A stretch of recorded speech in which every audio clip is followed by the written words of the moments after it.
Shri Ganesha Sharada Gurubhyo Namaha Ramaya Ramabhadraya Ramachandraya Vedase Raghunathaya Nathaya Sitaya Pataye Namaha. Welcome to all for this session on Ramayana to chapter 45 of Yuddha Kanda. In the previous chapter, we saw the great battle happening between the titans and monkeys, and the fight entering towards the darkness of the day into the night.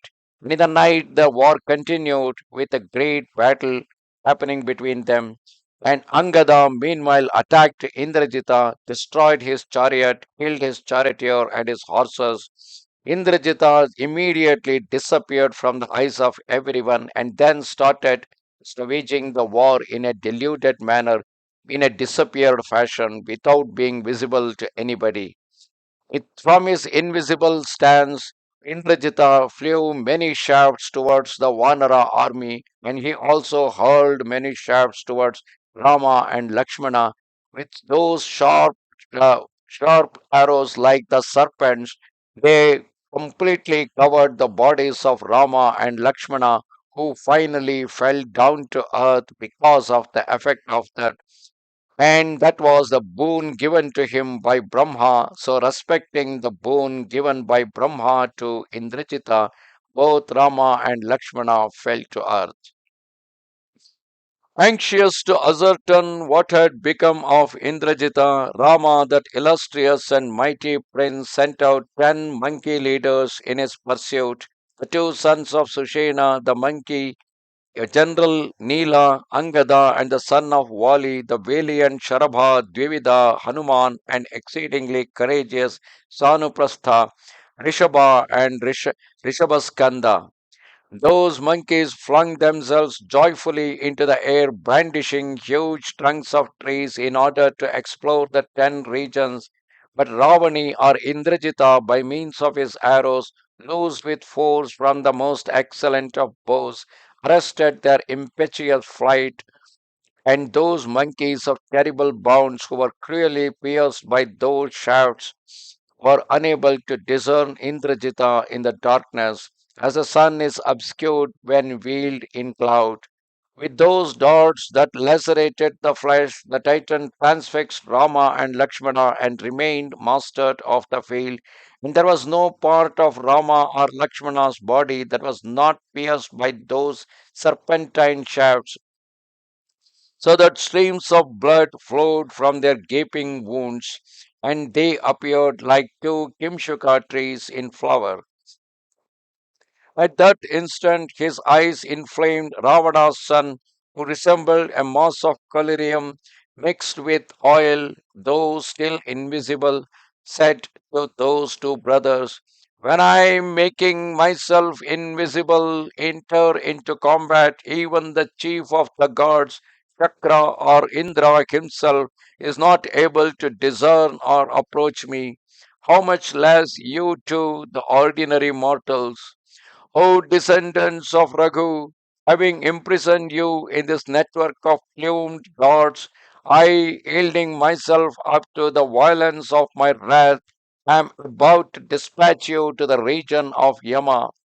Thus addressing those virtuous brothers, Rama and Lakshmana, he pierced them afresh with his pointed darts, shouting exultantly, resembling a heap of antimony, the Swarthi in Indrajita, stretching his immense bow, let fly an even thicker shower of formidable arrows in the flight.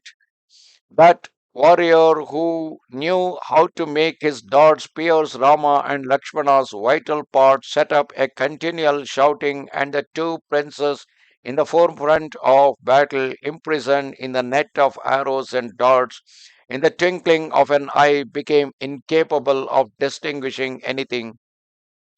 Paralyzed, pierced in their vital parts, exhausted, those two mighty and courageous archers fell to the earth, they who were her lords, lying on that hero's bed, those two warriors covered with blood, their limbs bristling with arrows, swooned away in their extremity, and there was not a hair's breadth on their bodies, from the tips of their fingers to the end of their feet. that was not lacerated, pricked and pierced by those irresistible darts, and from both those warriors who had been struck down by that ferocious Titan. Able to change his shape at will, the hot blood gushed forth as water from a spring, and Rama fell first, his vital parts pierced by the shafts of the wrathful Indrajita, who had formerly vanquished Shakta, and Ravana's son riddled Raghava's body with smooth and polished darts as thick as dust clouds. Narachas, demi-narachas, bhallas, anjalis, vatsadantas, simhadantas, and those shafts like unto razors fell on that warrior who lay on the earth like a hero, allowing his golden bow, which was severed, to sink from his grasp.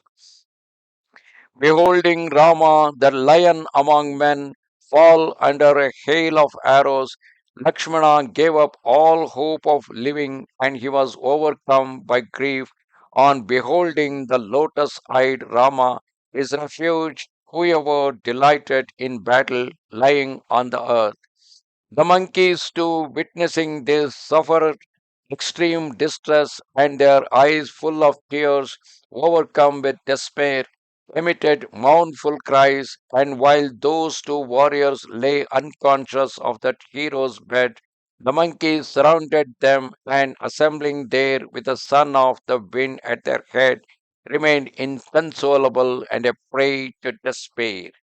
Thus come to the end chapter 45 of Yuddha Kanda in Ramayana.